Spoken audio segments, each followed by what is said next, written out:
Boa noite, pessoal. 19h29, quarta-feira, começando aqui mais uma live. Espero que vocês estejam aí me ouvindo bem.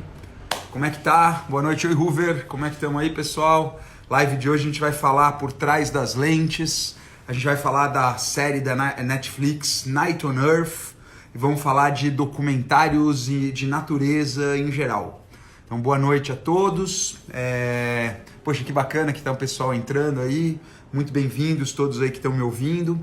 Então, durante esse período da quarentena, fiquem em casa quem puder, né? A gente sabe que, infelizmente, cedo ou tarde, a maioria da população vai acabar pegando esse vírus e a grande maioria não vai manifestar doença, mas para evitar que sobrecarregue demais o sistema de saúde, as autoridades recomendam que quem puder ficar em casa, fique em casa e faça o isolamento social. E durante esse período eu resolvi fazer 3 lives semanais para passar o meu tempo e quem sabe ajudar a passar o tempo de vocês também, sem grandes pretensões. Acho que o bacana da live é isso, ser jogado assim, esse bate-papo. Então todas as segundas-feiras eu tenho feito o live sobre lugares do mundo, volta ao mundo sem sair de casa. Semana que vem está entre Barra Califórnia, no México, e a ilha de Vancouver, no Canadá, debaixo da água. Às quartas-feiras eu faço essa live de hoje, por trás das lentes, com dicas de fotos, vídeos, etc. Eu vou falar hoje da minha área de expertise, que é documentário de natureza. A gente já vai começar a falar da série Night on Earth, da Netflix. E às sextas-feiras eu recebo convidados. Tive o terapeuta transpessoal Tadashi Kadomoto, falou sobre meditação e respiração. Sexta passada o Dr. Gabriel Gami, médico, falou um pouco sobre saúde em tempo de quarentena. Eu vou receber na sexta uma amiga minha, professora de yoga, personal trainer também, para dar dicas de atividades físicas e mentais durante esse período aí de quarentena. Mas sem mais delongas, vamos começar a falar de Noite na Terra, Night on Earth, ou Terra à Noite, uma série do Netflix, produzida pela Plimsoll Productions da Inglaterra. Que fique muito claro que, apesar de eu ser um documentarista de natureza, inclusive meus 2 últimos grandes filmes foram para o canal do Museu Smithsonian nos Estados Unidos, foram feitos pela mesma produtora, pela Plimsoll Productions de Bristol, na Inglaterra, mas eu não trabalhei em Night on Earth, não tive nenhuma participação direta, a não ser como fã espectador, mas eu quero aproveitar esse case, esse exemplo do Night on Earth para puxar um debate sobre documentários de natureza, né? E aí, à medida que vocês forem tendo perguntas, eu até ponho óculos para conseguir lê-las, e vocês tiverem perguntas, não hesitem, pode fazer, né? Como o nosso tema é noite, eu resolvi criar esse cenáriozinho com o prédio aqui atrás, todo iluminado, noite na Babilônia, em São Paulo. E para começar, o que chama atenção demais da série A Terra à Noite, Night on Earth, é que toda grande ideia, ela é uma ideia simples. E na simplicidade está a beleza das grandes ideias. Então fazer uma série sobre a noite no planeta Terra, como nunca antes visto, é uma ideia que ela é simplesmente genial na sua simplicidade. Modéstia à parte, até porque a ideia não é minha, há mais ou menos 5 anos atrás, 6 anos atrás, nosso tempo voa, 7 anos atrás, eu fui convidado para participar de uma série chamada Un Matin sur Terre, Todas as Manhãs do Mundo, em português, Uma Manhã na Terra. Eu fui chamado pela produtora Bon Pioche, produtora francesa, que fez o filme A Marcha dos Pinguins, a ideia original da Judith Rosling, uma franco-alemã, e eles apresentaram para o canal Arte essa ideia de mostrar o planeta Terra no amanhecer em vários lugares do mundo, e a ideia foi comprada imediatamente. Naquela época a gente brincou que a gente gostaria de fazer a Terra à Noite, mas não existia orçamento e não existia tecnologia para tal há 7 anos atrás, para fazer uma série como essa que a Netflix fez hoje. Então a gente brincou até, falou, fazer a Terra à Noite, não dá, não tem luz, então vamos fazer a Terra de manhã, e fizemos aquela série, o meu longa de cinema sobre o amanhecer no planeta Terra. Quando eu comecei a minha carreira, eu trabalhei muito para uma produtora da Nova Zelândia, pois é, o outro lado do mundo. A gente filmava aqui no Brasil e depois eu passava uma temporada editando na Nova Zelândia. Assim foi meus 2 primeiros filmes do Pantanal, junto com o grande mestre Haroldo Paulo Júnior, uma das referências que eu tenho aí na minha vida, com quem eu trabalhei nesses 2 filmes, né, que a gente filmou no Pantanal e depois passamos, ele 1 mês, porque na época ele tinha filho, família, e eu 3 meses editando na Nova Zelândia. Depois os meus 2 filmes sobre as ilhas oceânicas brasileiras, né, Ilha da Trindade e São Pedro e São Paulo e Atol das Rocas, são 2 filmes sobre essas 3 ilhas. Depois Ilha dos Golfinhos, depois Rebelião de Tubarões, muitos filmes da minha carreira eu filmava aqui no Brasil e ia editar na Nova Zelândia. E o executivo da produtora da Nova Zelândia, ele dizia assim, se você tem um projeto, se você tem uma ideia e você não consegue resumir ela em um parágrafo, a tua ideia é confusa e é difícil de vender e é difícil de fazer que o público, num mundo com tanta competição, e olha que naquela época tinha menos internet, mas com tanta competição entre canais de TV a cabo, internet, streaming, tantas opções, se você não passar claramente qual é a sua ideia, fica muito difícil do público doar o tempo deles para assistir o seu documentário. Então, Noite na Terra começa dessa premissa que é ter uma grande ideia. O Luiz, você teve na palestra há 5 anos, porque foi no lançamento da série. 7 quando me chamaram na reunião na França e eu comecei a planejar aí as filmagens. A primeira que eu fui com o Humberto Bassanelli, que era o seu vizinho, que foi quem nos apresentou, Luiz, essa viagem foi em outubro de 2013. Outubro de 2013 para Zâmbia. Então há 7 anos que começou a filmagem, né? Oi, Corró, boa noite, chegou aí. Mas então, voltando, né? Começa com uma grande ideia e essa ideia tem que ser simples. Alguém da Plinsoll Productions teve a ideia de fazer uma série sobre a noite no planeta Terra, assim como eu tinha tido a ideia das manhãs e por aí vai. Viabilizar esse projeto é uma coisa extremamente complexa. Os projetos de documentário, nesse padrão ainda mais, eles custam caríssimo, muito, muito, muito caro. E o mercado, ele não remunera o custo de um projeto dele sozinho. É muito difícil, por exemplo, a Rede Globo mandar fazer um Noite na Terra. Pra vocês terem uma ideia, Noite na Terra, considerando as várias equipes que trabalharam, teve mais de 4.000 diárias, chamariam diárias ou noturnas? É brincadeira. 4.000 dias de trabalho entre as diferentes equipes, as diferentes filmagens. Um Globo Repórter leva de 15 a 20, quando é um bom Globo Repórter. Então você vê que é muito pequeno o que a gente faz em termos de esforço para conseguir qualidade de um filme de natureza, como diria o meu amigo Bruno Henrique, que jogava no Santos e está no Flamengo, é de outro patamar. Precisa de muito dinheiro para fazer um time como o do Flamengo hoje, que está em outro patamar. E Noite na Terra é uma dessas séries de documentário que está em outro patamar. Até pouquíssimo tempo atrás, o único local, o único mercado que poderia bancar, financiar produções desse nível era a BBC da Inglaterra. A BBC é uma empresa pública, eles recebem, na Inglaterra, assim como aqui no Brasil, quem tem um carro paga imposto para que hajam boas estradas para esse carro circular.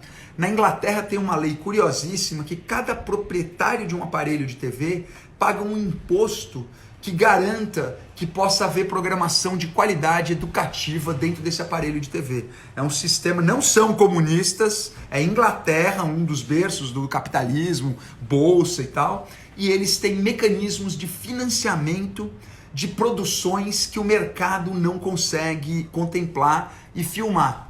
Então, boa noite, Carmen, C. Shepard, estamos juntos. Então, o que quer dizer isso? Ópera, teatro, balé, música erudita, documentário de natureza, tudo que é educação, ciência e cultura que não contempla o mercado, com esse imposto da BBC se financiava. Por isso que os documentários da BBC eram daquela qualidade incomparável. O resto do mundo que não tem essa grana da rainha, Felipe da Cunha, que na verdade não é da rainha, é do espectador que paga o imposto para o seu aparelho de TV, o resto do mundo que não tem essa quantidade de dinheiro fazia a teoria da pizza, que é como eu viabilizei todas as manhãs do mundo, igual uma pizza.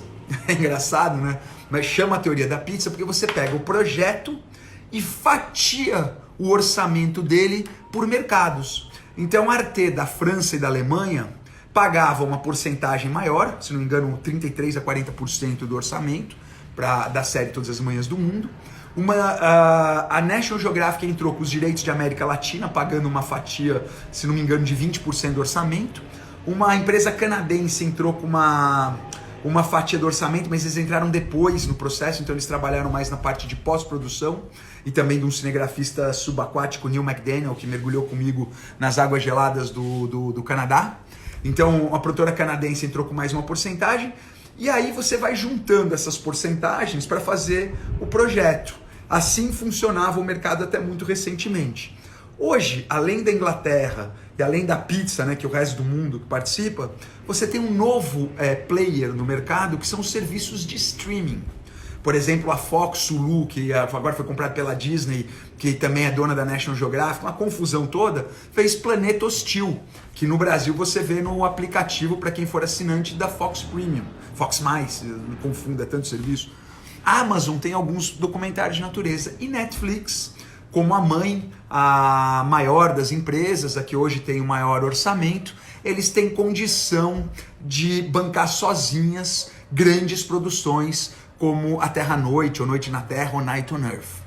Mas esse tipo de série, né, que vocês verem, né, foi marcando o crescimento da web e do streaming e a diminuição do tamanho dos canais, né? Vocês verem que antigamente a grande maioria dos meus trabalhos eram para canais como National Geographic, Discovery, Rede Globo, TV Cultura, TV Record, e há alguns anos eu trabalho ou para conteúdo de marca ou para conteúdos de TVs estrangeiras, porque tem cada vez menos dinheiro para produzir esse tipo de conteúdo no Brasil. A gente fala disso mais pra frente, que a gente veio falar de coisa agradável, que é o Noite na Terra.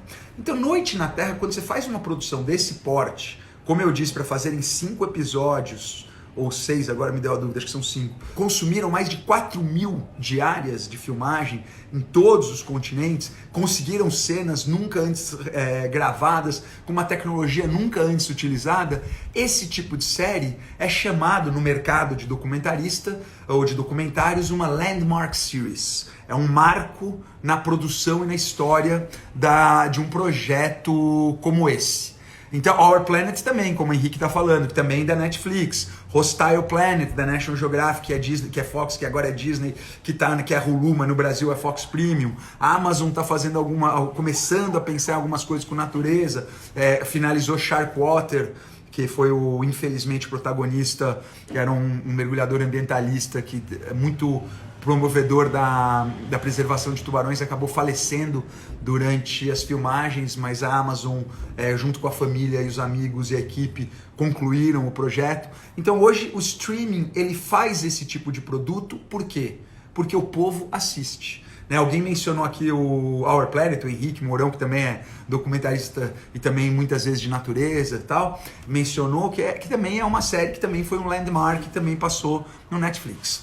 Mas o Noite na Terra, Henrique, que você vai cair da cadeira aí, ele tem uma coisa interessantíssima que eu pesquisei muito. Só retomando quem tá pegando agora, porque a live tem muita circulação de pessoas, eu não trabalhei na Noite na Terra, mas simultaneamente à produção de Noite na Terra, eu estava dirigindo 2 filmes para o canal do Museu Smithsonian, o maior museu do mundo, com a mesma produtora, que é Plimsoll Productions, da Inglaterra. Inclusive, eu fui até a Inglaterra para dirigir a edição de um dos 2 filmes, né?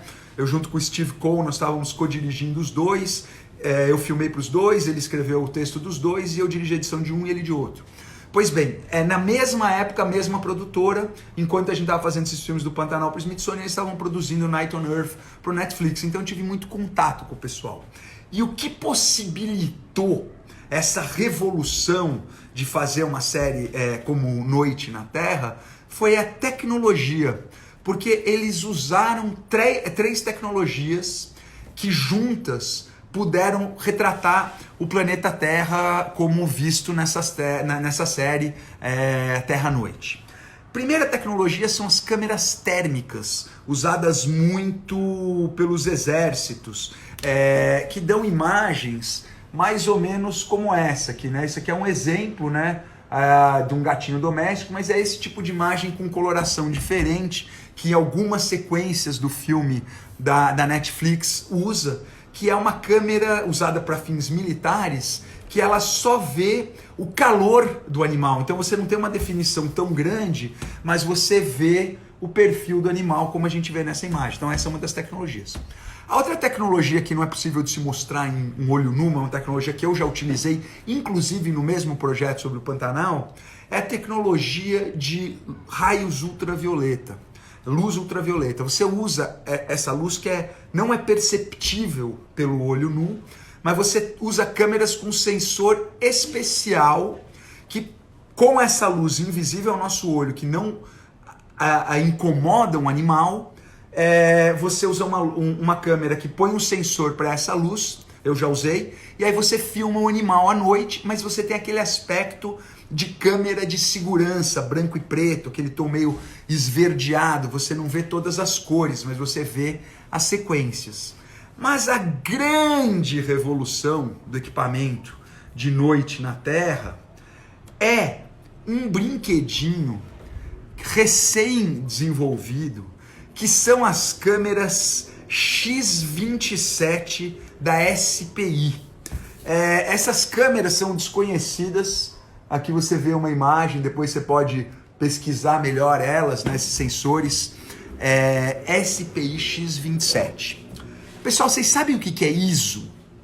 ISO, ou ASA, como se falava antigamente, era a sensibilidade de um negativo preto e branco, ou colorido, um negativo que você põe numa câmera fotográfica, que quanto mais alto o ISO, mais sensível era a imagem que você fotografava a menor quantidade de luz. Nos negativos ia até ISO, na época, se não me engano, 6400, não tenho certeza.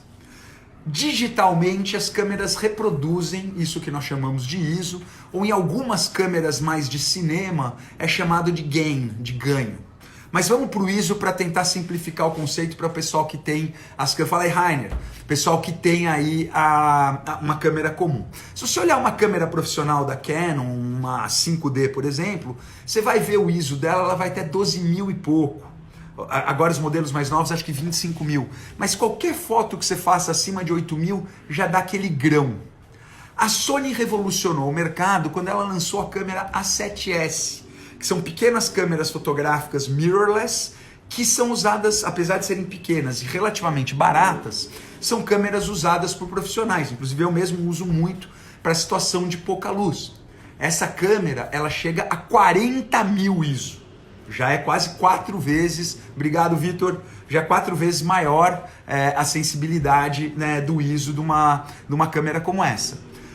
A Canon deu um passo a mais, que ela lançou a câmera MK20, que é uma câmerinha quadradinha, que já chega a 400 mil ISO, olha só quanto vai subindo.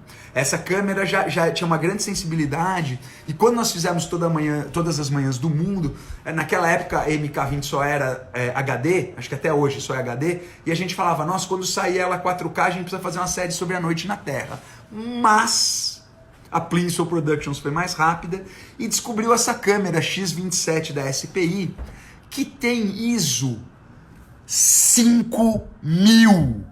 5 milhões de ISO. É uma sensibilidade a luz nenhuma. É uma sensibilidade que com a luz da lua o cara fotografa uma agregação de peixe para se reproduzir embaixo da água, nitidamente vendo a cor do peixe. É uma sensibilidade que você vê os guepardos andando à noite na savana e a pelagem amarela e preta deles é vista com detalhes. Só que as imagens da SPI 27, ela é um sensor criado para fins militares, não para fins estéticos, artísticos e cinematográficos. Para desenvolver uma tecnologia como essa, o objetivo era poder ver inimigos se aproximando à noite. Quando se faz essa adaptação do mercado de 5 milhões de ISO, de uma câmera que era para fim militar, para o mercado artístico, você precisa desenvolver softwares que reduzam o grão E o ruído é o que o Renan está perguntando agora. Aí é que vem a questão dos softwares de pós-produção e por que eu disse que um projeto como Night on Earth só é possível no momento de uma revolução tecnológica. Porque as equipes de Bristol, lembra que eu falei da Inglaterra, da BBC, que no começo o único lugar que tinha dinheiro para fazer produções desse porte era na Inglaterra? Pois bem, ultimamente a BBC deixou de ser uma empresa pública para ser público-privada e começou a arrumar a não sei quanto cuesta, pero todavía no es para nosotros, hermano. Es una cámara militar. Haviam 2 en el mundo disponíveis quando filmaram Night on Earth. A X-27 agora já tem mais, mas é que eles tinham um protótipo, então estou falando das tecnologias. Só voltando porque eu estava falando para não me perder. Então a Inglaterra, onde era a BBC, se formaram hoje empresas independentes que são os líderes mundiais na qualidade para a produção desse tipo de documentário.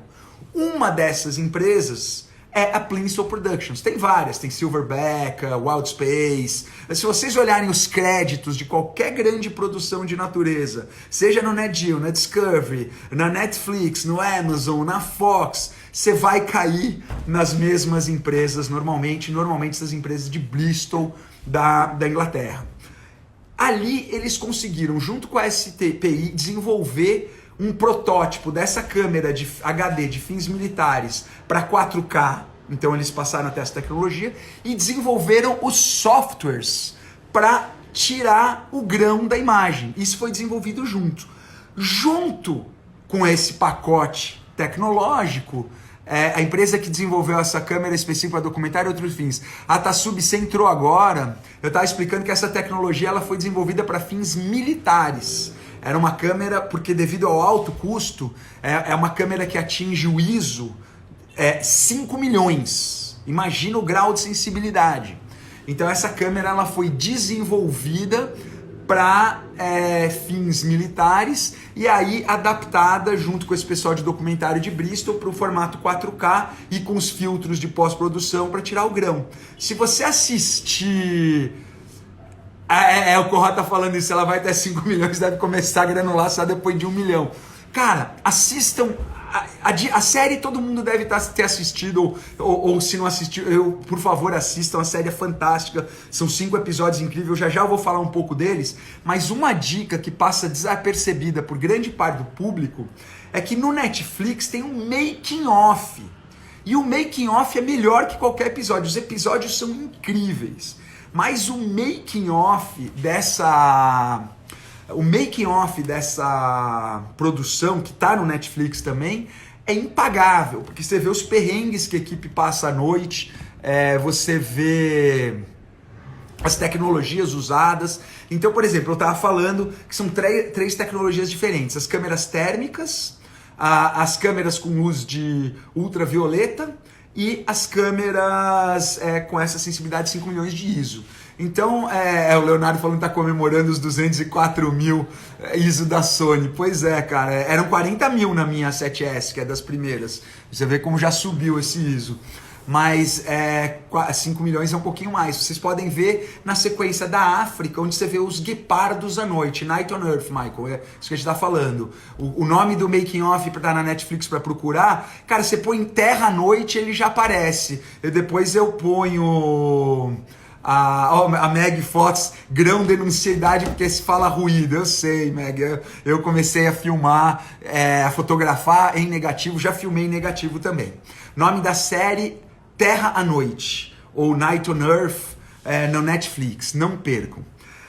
Uma das, fora o making off, né, eu falei que a sequência emblemática da qualidade dessa câmera de 5 milhões de ISO é dos guepardos à noite. Eu vou tentar contar muito pouco, para não quebrar a surpresa, mas eu vou dar uma dica. No episódio de florestas, eles foram até o Pantanal e eu fui até um dos consultores, o Christian Dimitrios, que já trabalhou comigo, chegou a trabalhar na equipe, fazendo a parte diária aí antes do pôr do sol e tal. E quando eu conversei com eles, eu falei, não é a época que eles tinham para filmar, é maio, é uma época difícil de ver onça lá. Eles conseguiram algumas ceninhas de onça à noite, mas eles conseguiram, com a câmera térmica, uma sequência de um outro felino nunca antes filmada. Vou dar só uma dica, Jaguatirica. Mas é uma cena, e essa sim, feita com câmera térmica. porque daí era uma noite no breu, total, sem lua, filmando contra a árvore escura. Então nem a câmera de 5 milhões de ISO dava visibilidade suficiente. Por isso eles tiveram que usar a câmera térmica. Mas essa sequência da Jaguatirica é única. Eu estou tentando fazer um esforço enorme para não dar spoiler. Continuando sem spoiler, uma coisa que é muito, muito bacana é o episódio sobre o fundo do mar. O fundo do mar, com essas noites, com essas câmeras sensíveis a pouca luz, eles foram para um dos meus lugares favoritos no planeta. Opa, fala aí, Léo, obrigado, cara. Um dos meus lugares favoritos, Terra à Noite, Visão Noturna é o nome do making off. Meu amigo Silvio Serrano, fotógrafo de aves, lembrando aqui o pessoal. Então, de novo, Terra à Noite, Visão Noturna. Não percam. O Luiz pergunta como é que são selecionadas equipes para esse tipo de série.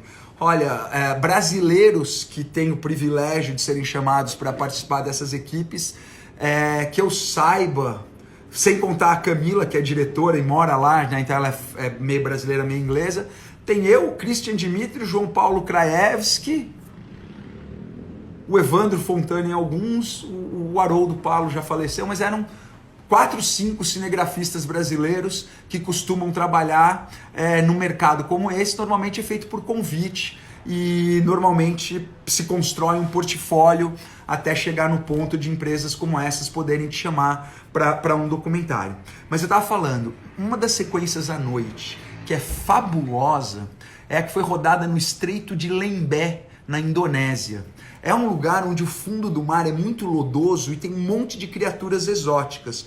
No meu longa, Todas as Manhãs do Mundo, que já vai ser reprisado nos canais Fox ou Telecine, não tenho certeza, quando for ser reprisado eu aviso, tem uma sequência filmada ali no Estreito de Lembé, na Indonésia, só que a gente fez de dia. Essa sequência, à noite, com essas câmeras de 5 milhões de ISO, tem um animal que chama tamburutaca, que até tá com o nome errado na tradução da Netflix, que é um bichinho que tem o ataque mais rápido da natureza. Eu vou até pôr uma foto da tamburutaca depois num story, só para mostrar para vocês quem é. A cena desse bicho, que daí além de usar câmera com super sensibilidade a pouca luz, usa câmera high speed, com velocidade frame rate altíssimos, muito frame por segundo. Então essa câmera consegue pegar com detalhes a predação.